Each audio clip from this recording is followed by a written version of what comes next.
महारथी दानवीर कर्ण महाभारत के सर्वश्रेष्ठ योद्धाओं में से एक थे। स्वयं सूर्यपुत्र और क्षत्रिय कुल के होते हुए भी आजीवन सूतपुत्र कहलाते रहे। कर्ण ने महाभारत में अपनी अद्वितीय प्रतिभा का प्रदर्शन किया। कर्ण के तुरन में वाणों के ऐसे भंडार थे जो संसार में दुर्लभ माने जाते हैं। आप इस वीडियो के माध्यम से महारथी कर्ण के विषय में संपूर्ण जानकारी हासिल कर सकेंगे। उनके जन्म से लेकर मृत्यु तक की समस्त जानकारी इस वीडियो में दी गई है। किन परिस्थितियों में उनका जन्म होता है और किस अपमान में वह जीवन भर जीते हैं। कर्ण द्वारा शिक्षा प्राप्त करने की कथा भी इस वीडियो में शामिल की गई है। गुरु के द्वारा दिया गया श्राप आखिरकार उन्हें वीरगति देने में किस प्रकार सफल हुआ। दानवीरता की बात जहां आती है वहां कर्ण का नाम सर्वप्रथम लिया जाता है। कर्ण एक ऐसे दानवीर थे, अपने द्वार पर आए हुए को कभी वापस निराश नहीं लौटने देते थे। उनकी दानवीरता का अंदाजा इससे लगा सकते हैं। उनके शरीर में कवच कुंडल उनके प्राण के रूप में थे। देवराज इंद्र ने छल से जब कवच को मांगा तो इस छल को जानते हुए भी कर्ण ने अपने पैर पीछे नहीं किए। कर्ण महाभारत के एकमात्र ऐसे पात्र थे जो अपनी पहचान के लिए जीवन भर संघर्ष करते रहे। कर्ण जीवन भर सूतपुत्र, सारथी पुत्र कहलाते रहे।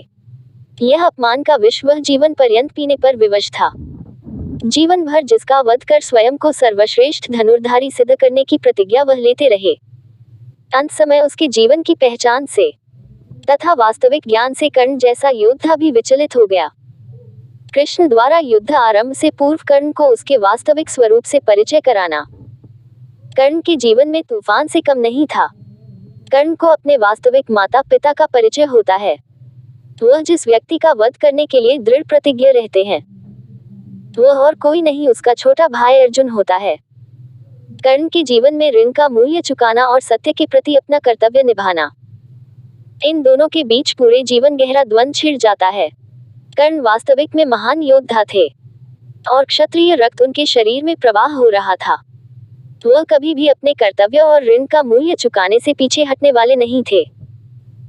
सत्य को जानते हुए भी कर्ण ने असत्य के मूर्ति दुर्योधन का साथ दिया, क्योंकि कर्ण दुर्योधन के ऋण से दबे हुए थे। कर्ण की दान वीरता उनके युद्ध वीरता से कहीं अधिक श्रेष्ठ थी। कर्ण का नाम दानवीरों में बड़े आदर के साथ लिया जाता है। दानवीरता की पराकाष्ठा देखिए। कर्ण ने ये जानते हुए भी कि ब्राह्मण के वेश में इंद्र उनके प्राण मांगने आए हैं, तनिक भी विलंब न करते हुए अपने प्राण स्वरूप कवच कुंडल देवेंद्र को दान में दे दिया। ऐसा दानवीर युगों युगों में कोई एक होता है। कुंती के बाल्यकाल का नाम प्रभा था। ये राजा शूरसेन की कन्या थी। शूरसेन का फुफेरा भाई कुतिभोज था, जिसने प्रभा को गोद में उठाकर उसका नाम कुंती रख दिया था। तब से वह कुंती के नाम से प्रसिद्ध हुई। शूरसेन यदुवंशी थे। वह श्री कृष्ण के पितामह भी थे, जिसके कारण कुंती श्री कृष्ण की बुआ कहलाई। कुंती ने बाल्यकाल में अति क्रोधी महर्षि दुर्वासा की निरंतर 1 वर्ष तक सेवा की, जिससे प्रसन्न होकर दुर्वासा ऋषि ने कुंती को एक दिव्य मंत्र प्रदान किया। इस मंत्र के प्रभाव से देवताओं से उनके पुत्र प्राप्त किए जा सकते थे। महर्षि दुर्वासा त्रिकालदर्शी थे। वह कुंती के भविष्य को पहले से जानते थे। उन्हें ये पता था कि कुंती का विवाह जिस व्यक्ति से होगा वह श्रापवश संतान उत्पत्ति नहीं कर पाएगा, इसलिए यह मंत्र कुंती के जीवन में अहम योगदान निभाएगा। कुंती ने इस मंत्र के प्रभाव को जांचने के लिए कौतूहलवश मंत्रों का आह्वान किया। मंत्र के प्रभाव से सूर्य देव को आना पड़ा। सूर्य देव ने जब कहा, मैं तुम्हारे मंत्रों के प्रभाव से तुम्हें पुत्र देने के लिए उपस्थित हुआ हूँ, कुंती घबरा गई। उसने अपने कुंवारी होने की बात सूर्य देव को कहा, किंतु मंत्रों का प्रभाव व्यर्थ ना जाए, इसलिए सूर्य देव को अपना पुत्र कुंती को प्रदान करना ही था। सूर्य देव ने अपना पुत्र कुंती को प्रदान किया। ये पुत्र जन्म से ही कवच कुंडलधारी था, जो भविष्य में महारथी कर्ण के नाम से प्रसिद्ध हुआ। कुंती ने लोक लाज और मर्यादा की रक्षा करते हुए इस पुत्र को अपने पास लोक निंदा के डर से नहीं रख सकी। कुंती ने तत्काल एक संदूक तैयार किया और उसमें इस नवजात बालक को सुरक्षित रखकर गंगा में प्रवाह कर दिया, ताकि कोई व्यक्ति इस बालक का पालन पोषण कर सके। कुछ समय के उपरांत कुंती का विवाह हस्तिनापुर के राजा पांडु से हुआ। मंत्रों के प्रभाव से कुंती ने अपने 3 पुत्रों को जन्म दिया, जिसमें धर्मराज युधिष्ठिर, पवन पुत्र भीम तथा देवराज इंद्र का पुत्र अर्जुन पैदा हुआ। नकुल और सहदेव माद्री के पुत्र थे। माद्री पांडु की दूसरी पत्नी थी, जो पांडु के मृत्यु के पश्चात सती हुई थी, जैसा कि उपरोक्त बताया गया है। कुंती ने बाल्यकाल में अति क्रोधी महर्षि दुर्वासा का 1 वर्ष सेवा किया था। सेवा से महर्षि दुर्वासा अति प्रसन्न हुए थे। वह कुंती के भविष्य को जानते थे। वह ये भी जानते थे कुंती का जिस व्यक्ति से विवाह होगा, वह ऋषि के श्राप के कारण संतान की उत्पत्ति नहीं कर पाएगा। अपने वंश को चलाने के लिए कुंती को इन मंत्रों की आवश्यकता पड़ेगी।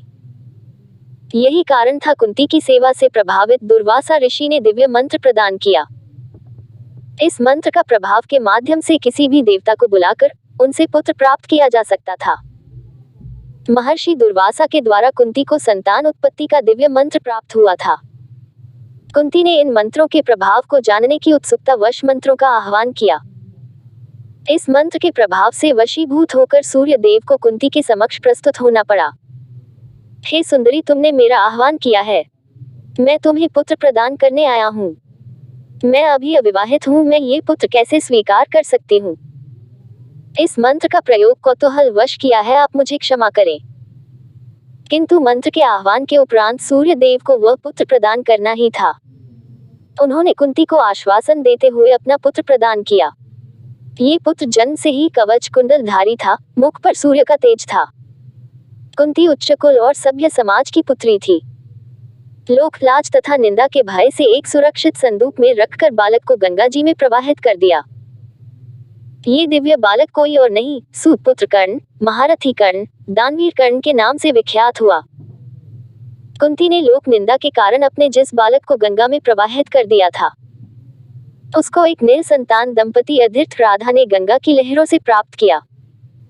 इस बालक का पालन पोषण किया। बालक का नाम राधेय रखा। अधीर्थ हस्तिनापुर नरेश धृतराष्ट्र का सारथी था। पुत्र के पालन पोषण के लिए अपने स्थान पर संजय को नियुक्त कर राज्य सेवा से सेवानिवृत्ति प्राप्त की। अधीर्थ गंगा के किनारे अपनी कुटिया में रहा करता था। साथ में उसकी पत्नी राधा रहती थी। ये निसंतान दंपति थे। अधीर्थ एक दिन गंगा के किनारे बहती धारा में बच्चे की रोने की आवाज सुनी। उस आवाज का पीछा करते हुए अधीर्थ आवाज के स्रोत तक पहुंचा। यहाँ एक संदूक में दिव्य कवच कुंडलधारी बच्चा बह रहा था। उस बच्चे को अधीर्थ ने निकाला और अपने घर लाकर पत्नी को सौंप दिया। पत्नी बच्चे को पाकर बेहद खुश थी।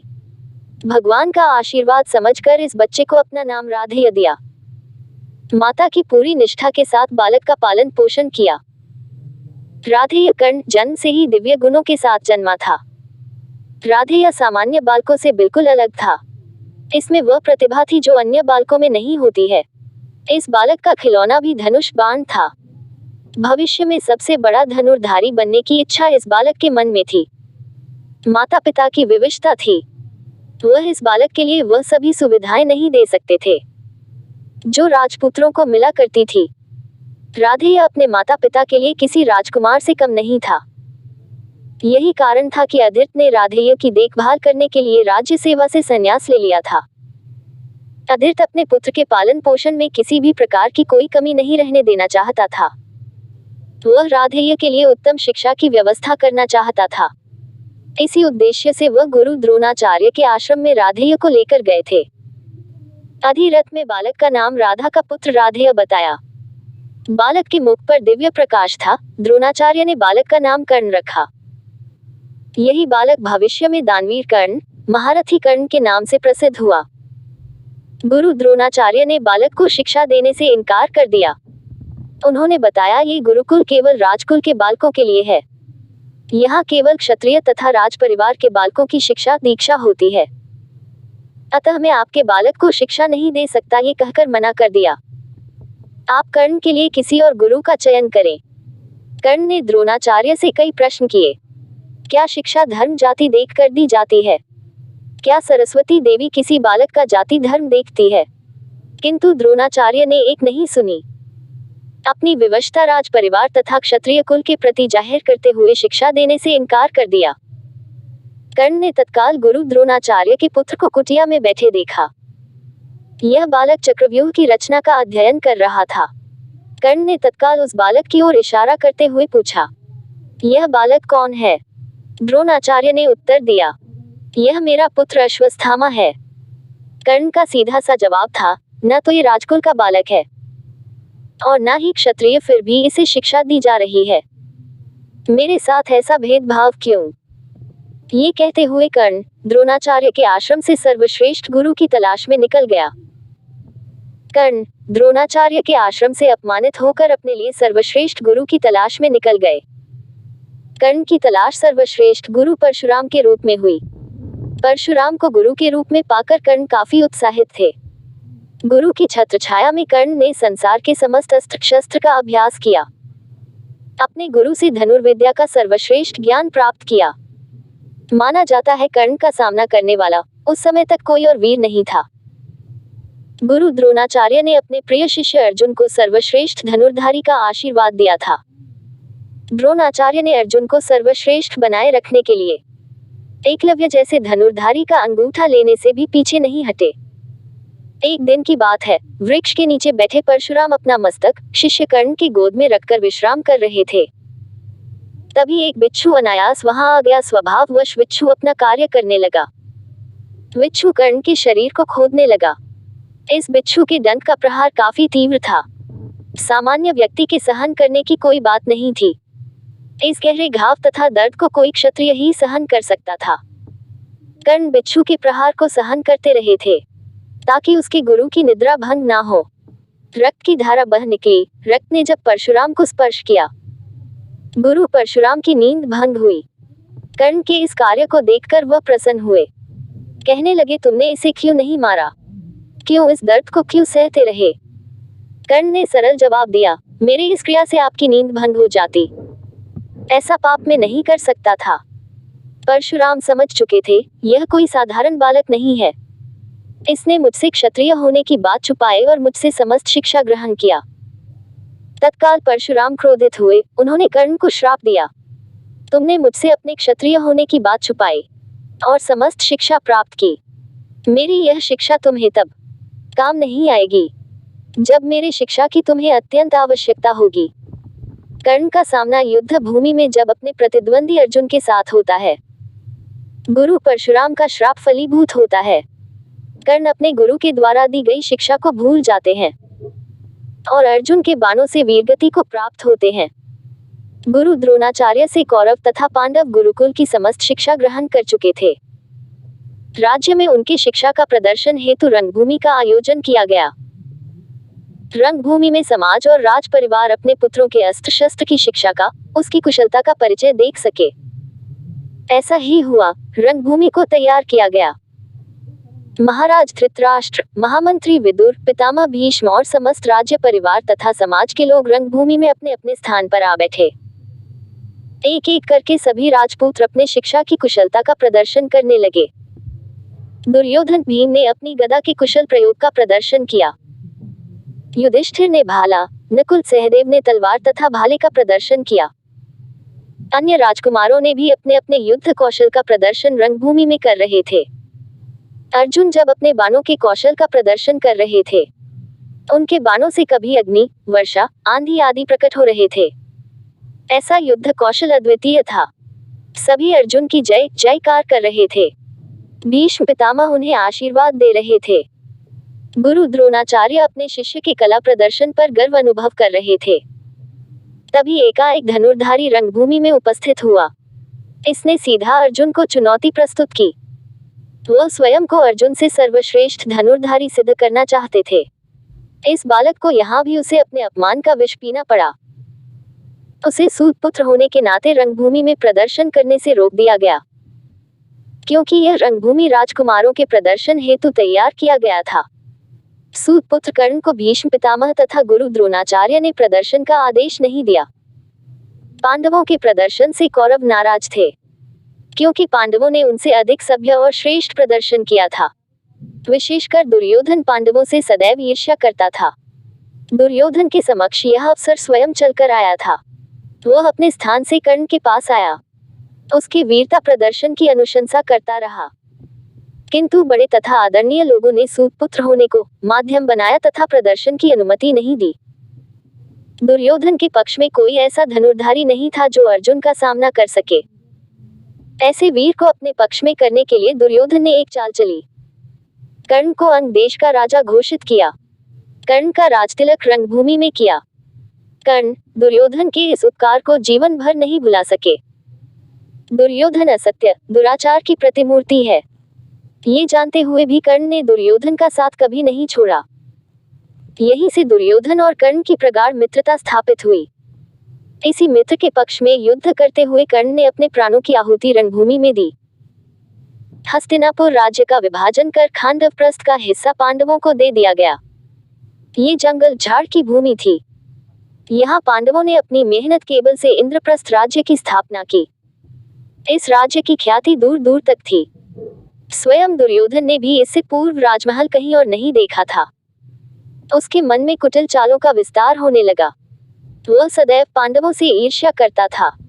इस प्रकार के वैभव को वह बर्दाश्त नहीं कर सका। दुर्योधन के मामा शकुनी की कुटिल चालें सदैव उसके साथ रहती थी। पांडवों के स्वागत समारोह का आयोजन हस्तिनापुर में किया गया। सभी पांडव अपने ज्येष्ठ पिताश्री धृतराष्ट्र के आदेश पर हस्तिनापुर आए। यहाँ द्यूत क्रीड़ा का आयोजन किया गया, जिसमें दुर्योधन की ओर से मामा शकुनी ने अपने पासों से पांडवों पर विजय हासिल की। शकुनी के पासे उसका कहना मानते थे। वह जितने भी अंक अपने पासों से चाहता था, उतने अंक उनके पासे देते थे। यही इस कुटिल चाल को पांडव पहचान न सके। एक एक करके अपने सभी भाइयों, पत्नी तथा राज्य को हार गए। पांडवों की पत्नी द्रौपदी भी इस चाल का एक हिस्सा थी, जिसे पांडव द्यूतक्रीड़ा में हार गए थे। दुर्योधन अब पांडवों का स्वामी बन गया। स्वयं पांडव उसके दास, द्रौपदी दासी। दुर्योधन ने अपने अपमान का बदला लेने के लिए द्रौपदी को राज्यसभा में दुशासन के बल प्रयोग से बुलाया। द्रौपदी ने राज्यसभा में अपने सम्मान की रक्षा के लिए सभी को आह्वान किया। कोई उसकी सहायता के लिए उपस्थित नहीं हुआ। दुर्योधन दुशासन निरंतर द्रौपदी को अपमानजनित शब्द बोल रहे थे। कभी दासी तो कभी वाचाल, 5 पतियों वाली आदि। कर्ण सदैव दुर्योधन के गलत कार्यों का विरोध करते थे। आज उनकी जिह्वा ने साथ नहीं दिया। कर्ण के मस्तिष्क ने अपना विवेक खो दिया था। अज्ञानतावश वह भी दुर्योधन के कपट में शामिल हो गए। कर्ण जैसा वीर योद्धा भी द्रौपदी को वेश्या जैसे अपमानजनक शब्द कह बैठा। कर्ण स्त्री का अपमान स्वयं के द्वारा होने से जीवन भर अपमानित रहे। पश्चाताप की अग्नि में वह जीवन भर जलते रहे। कर्ण कभी नहीं समझ पाए कि उनकी जिह्वा ने किसी स्त्री का अपमान कैसे किया। इसी अपराध बोध के कारण वह कभी द्रौपदी के सम्मुख खड़ा नहीं हो सके। कर्ण को कैसे मालूम हुआ वह कुंती का पुत्र है। पांडवों की ओर से अंतिम शांति दूत बनकर श्री कृष्ण हस्तिनापुर आए थे। उन्होंने समस्त उपाय करके इस संभावी युद्ध को टालने का पुरजोर प्रयत्न किया। दुर्योधन और उसके पिता धृतराष्ट्र महत्वाकांक्षी थे। दोनों ने श्री कृष्ण की बातों पर विशेष ध्यान नहीं दिया। अंत में श्री कृष्ण ने पांडवों की ओर से 5 गांव की मांग की। दुर्योधन ने सुई की नोक बराबर भी जमीन न देने की बात कहते हुए श्री कृष्ण की अवहेलना की। दरबार से निराश लौटने का अर्थ था युद्ध का निश्चय हो गया था। अब कुरुक्षेत्र में सेनाओं का आमने सामने आना ही बाकी था। श्री कृष्ण जब पांडवों के पास वापस लौट रहे थे, राह में कर्ण से मुलाकात होती है। कृष्ण कर्ण से वार्तालाप करते हैं, उन्हें वास्तविक धर्म और अधर्म में भेद बताते हैं। कर्ण पूर्व से ही जान रहे थे, धर्म के पक्ष में श्री कृष्ण है और अधर्म के पक्ष में स्वयं। वह ये जानते हुए भी कि अधर्म की ओर स्वयं खड़े हैं। फिर वह दुर्योधन की ओर से युद्ध करने का निश्चय कर चुके थे। कर्ण दुर्योधन के ऋण तले दबे हुए था। सच्चा क्षत्रिय किसी भी वचन तथा ऋण का सदैव पालन करता है, चाहे उसकी मृत्यु क्यों ना हो जाए। कर्ण भी दुर्योधन के प्रति वचनबद्ध थे। दुर्योधन जिस और भी रहता उसके लिए कर्ण के प्राण सदैव हाजिर रहते। कृष्ण ने कर्ण के वास्तविक माता पिता का परिचय बताया। वह सूत पुत्र नहीं अपितु क्षत्रिय है, उसकी माता उच्च कुल की है। कर्ण ने अपनी माता का नाम जानने के लिए अनुरोध किया, जिस पर कृष्ण ने कर्ण को बताया वह 5 वीर योद्धाओं का बड़ा भाई है। कुंती उसकी वास्तविक माता है। स्वयं तुम मेरे कुंती बुआ के पुत्र हो। कर्ण स्तब्ध रह जाता है। सूत पुत्र का अपमान वह जीवन भर सहते रहे, जबकि वह उस अपमान के भागी नहीं थे। किंतु विधाता ने उनके साथ क्या खेल खेला था। कृष्ण ने कर्ण के जन्म की संपूर्ण जानकारी सविस्तार कह सुनाई। लोक लाज और निंदा के कारण कुंती क्यों नहीं अपना सकी? उसकी विवशता का वृतांत कर्ण के समक्ष रखा। कर्ण की महानता को देखिए, वह जिस व्यक्ति के प्राण लेने की प्रतिज्ञा कर चुके थे, आज वह छोटे भाई के रूप में था। अब वह बड़ा भाई होने के नाते किस प्रकार अपने छोटे भाई का वध कर सकते थे? कर्ण ने श्री कृष्ण से कहा, आप पांडवों को मेरे विषय में कुछ नहीं बताएंगे। अगर आपने युधिष्ठिर को ये बता दिया कि मैं उसका बड़ा भाई हूँ, तो वह कभी भी स्वयं राजा नहीं बनेगा। वह बड़े से बड़ा राज्य का मुकुट भी मेरे चरणों में डाल देगा। स्वयं मैं उस मुकुट को अंदेश मुकुट के बदले दुर्योधन को सौंप दूंगा, जिससे उस मुकुट का अपमान होगा। अतः आप मेरे और पांडवों के बीच के संबंध को गुप्त ही रखें। कर्ण जितने बड़े योद्धा थे, उससे ज्यादा वह दानवीर थे। अपने पास आए हुए याचक को वह कभी निराश नहीं लौटने देते थे। कर्ण के दानवीरता की कहानी विश्व विख्यात थी। श्री कृष्ण के हस्तिनापुर शांति संदेश देकर निराश लौटने के बाद युद्ध का होना तय हो चुका था। अर्जुन निश्चित ही सर्वश्रेष्ठ धनुर्धारी थे। अर्जुन स्वयं देवेंद्र इंद्र के पुत्र थे। इंद्र को कर्ण की वीरता में तनिक भी संदेह नहीं था। इंद्र ये जानते थे, अगर अर्जुन और कर्ण के बीच युद्ध में संभवतः कर्ण की विजय हो। इस चिंतन में इंद्र काफी व्याकुल थे। वह अपने पुत्र की युद्ध में विजय चाहते थे। इंद्र कर्ण की दानवीरता को भी जानते थे। प्रातःकाल जब कर्ण सूर्य देव की आराधना कर रहे थे, इंद्र ब्राह्मण के भेष में वहां प्रकट होते हैं। कर्ण द्वारा दिए गए वचन, वह कुछ भी मांगे निराश नहीं लौटेंगे। इंद्र ने भिक्षा स्वरूप कर्ण के प्राण रूप में कवच कुंडल दान में ले लिया। कर्ण ब्राह्मण भेष में इंद्र के होने की बात पूर्व से ही जानते थे। आराध्य देव सूर्य ने कर्ण को घटना से पूर्व ही अवगत करा दिया था। किंतु कर्ण की दानवीरता का प्रश्न था। उन्होंने अपने द्वार पर आए याचक को निराश नहीं लौटाया। कर्ण की दानवीरता को देखकर इंद्रदेव प्रसन्न हुए। उन्होंने वरदान मांगने को कहा। कर्ण ने दान में दिए हुए वस्तु का मूल्य न लेने की बात कही। इससे दान का भाव समाप्त हो जाता है। किंतु इंद्र के सम्मान और प्रतिष्ठा पर प्रश्न था। वह किसी सामान्य व्यक्ति से दान ले और उसके बदले कुछ ना दे। इसलिए देवेंद्र ने एक ऐसा अमोघ बाण दिया जिसका प्रयोग एक बार किया जा सकता था। ये बाण अपने लक्ष्य को किसी भी प्रकार से भेदन करने में सक्षम था। कर्ण जैसा दानवीर आज तक नहीं हुआ। दानवीरों में कर्ण का नाम बड़े ही आदर के साथ लिया जाता है, जिसने अपने प्राण के रूप में कवच कुंडल देने का भी मोह नहीं किया। इन जैसा दानवीर अन्यत्र दुर्लभ है। कर्ण के प्रति कुंती की ममता। कुंती अपने पुत्र कर्ण को रणभूमि में देखकर पहचान गई थी। कर्ण दिव्य कवच कुंडल के साथ जन्मा था, जो उसकी पहचान थी। किंतु भय और लज्जा के कारण वह कर्ण से कभी अपनी माता होने का भेद नहीं खोला। श्री कृष्ण ने जब कुंती को ये बताया कि उसने कर्ण को आपके विषय में समस्त बातें बता दी है, कुंती हिम्मत जुटाकर कर्ण से मिलने के लिए उनके शिविर में जाती है। कुंती अपने ज्येष्ठ पुत्र कर्ण को अनेक प्रकार से समझाने का प्रयत्न करती है। वह अपने भाइयों के विरुद्ध शस्त्र ना उठाएं, स्वयं अपने भाइयों के पक्ष में होकर उनके अपमान और न्याय के लिए युद्ध करें। कर्ण माता कुंती के आदेश पर चाहते हुए भी कुछ कर नहीं सकते थे। कर्ण की विवशता थी, वह दुर्योधन के ऋण से दबे हुए थे। दुर्योधन ने कर्ण का उस समय साथ दिया था, जब रणभूमि में उन्हें सूत पुत्र कहकर उपहास किया जा रहा था। दुर्योधन ही एक ऐसा व्यक्ति था जिसने उसे अपना मित्र बनाकर अंग देश का राजा घोषित किया। दुर्योधन ने सूत पुत्र होने का दाग धोया था। तब से कर्ण दुर्योधन के ऋणी हो गया थे। उनके प्राण दुर्योधन के अधीन हो गए थे। दुर्योधन चाहे कितनी भी कुटिल चालें चले, असत्य के मार्ग पर चले, पीछे पीछे कर्ण के प्राण को चलना ही पड़ता था। कर्ण ने अपनी विवशता माता कुंती को कह सुनाई। ये भी वचन दिया कि वह उनके 5 पुत्रों का पद नहीं करेंगे। दोनों के बीच काफी देर संवाद होता रहा। माता कुंती की ममता कर्ण के कर्तव्य को डिगा नहीं पाई। निराश होकर कुंती राजमहल लौट आई। कर्ण निश्चित रूप से वीर योद्धा थे। इनकी गिनती सर्वश्रेष्ठ धनुर्धारी की पंक्ति में की जाती थी। दुर्योधन द्वारा अंग देश का राजा घोषित किए जाने पर वह क्षत्रिय हो चुके थे। अंगराज ने अपने बाहुबल का परिचय देते हुए अंग देश की सीमा का विस्तार किया। एक एक करके पृथ्वी के समस्त राज्यों को जीतकर दुर्योधन के चरणों में डाल दिया। कोई भी राजा कर्ण के वीरता और उनके साहस से अनभिज्ञ नहीं था। अनगिनत राजाओं ने कर्ण से वैर मोल लेना उचित न समझा। अपना राजमुकुट कर्ण को सौंप दिया। जिस राजा ने कर्ण के बाहुबल और उनकी वीरता को नहीं पहचाना, उसने स्वयं अपने काल को निमंत्रण दिया। ऐसा करके अंगराज ने पृथ्वी के लगभग समस्त राज्यों को जीतकर अपने मित्र दुर्योधन को सौंप दिया।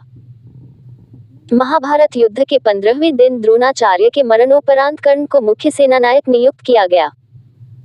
कर्ण के सारथी रूप में नकुल सहदेव के मामा मद्रदेश के राजा शल्य थे। पांडवों और कौरवों के बीच निरंतर घमासान युद्ध चल रहा था। दोनों ओर से महान वीर योद्धाओं के शरीर युद्ध भूमि में काल का ग्रास बन रहे थे। कौरवों की ओर से भीष्म पितामह, आचार्य द्रोण, कृपाचार्य जैसे महारथी वीरगति को प्राप्त हो चुके थे। पांडवों की ओर से भी अनेकों महारथी वीरगति को प्राप्त हुए थे। कर्ण को युद्ध भूमि में आना पड़ा। कर्ण और अर्जुन में घमासान युद्ध छिड़ गया। दोनों के बीच अनेकों महारथी आते रहे, किंतु दोनों ने एक एक कर अपने प्रतिद्वंद्वियों को यमलोक भेज दिया। मुख्य युद्ध कर्ण और अर्जुन के बीच में ही था। दोनों ओर से तीखे बाणों की वर्षा हो रही थी। कोई तीखे नागों के बाण चलाता, तो कोई अग्निवर्षा करता। इस प्रकार से दोनों ओर घमासान युद्ध चल रहा था। अर्जुन जहां पीछे नहीं हटने वाला थे, वही कर्ण भी अर्जुन से कम नहीं थे। कर्ण का एक बार अर्जुन का मुकुट हवा में उछलता हुआ निकल गया। अर्जुन कर्ण के इस व्यवहार से काफी क्रोधित हुए। अर्जुन ने दुगनी रफ्तार से कर्ण पर बाणों की वर्षा शुरू की। इसी समय कर्ण के रथ का पहिया जमीन में धंस जाता है। कर्ण अपने रथ के कारण लाचार रणभूमि में युद्ध करने में असमर्थ हो जाते हैं। वह अपने रथ के पहिए को जमीन से निकालने का हर प्रयास करते हैं, किंतु आजकल उनके रथ पर सवार था। तभी उसे अपने गुरु परशुराम के दिए हुए श्राप का आभास होता है। वह निरंतर अपनी विद्या को भूलते जा रहे थे और जी जान से युद्ध भी कर रहे थे।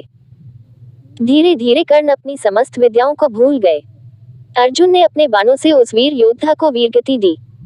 अर्जुन के बाणों से घायल कर्ण ने रणभूमि में अपने प्राण त्याग दिए। अर्जुन भी कर्ण के सामने नतमस्तक था। इस जैसा वीर आज से पूर्व अर्जुन ने कभी नहीं देखा था।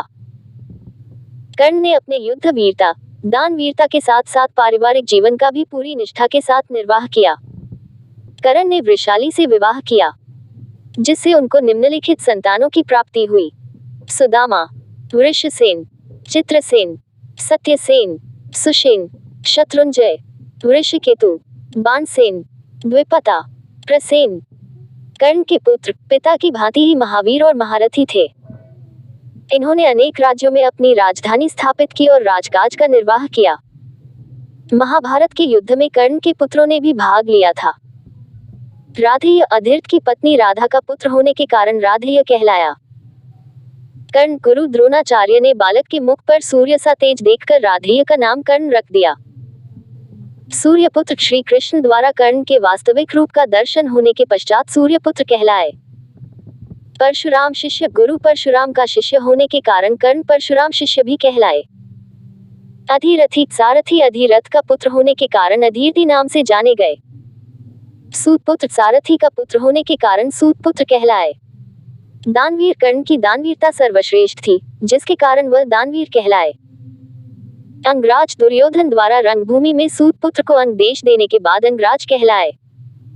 कौन्तेय कुंती का पुत्र होने के नाते कौन्तेय कहलाए। रश्मिरथी प्रकाशवान रथ का सवारी करने के लिए।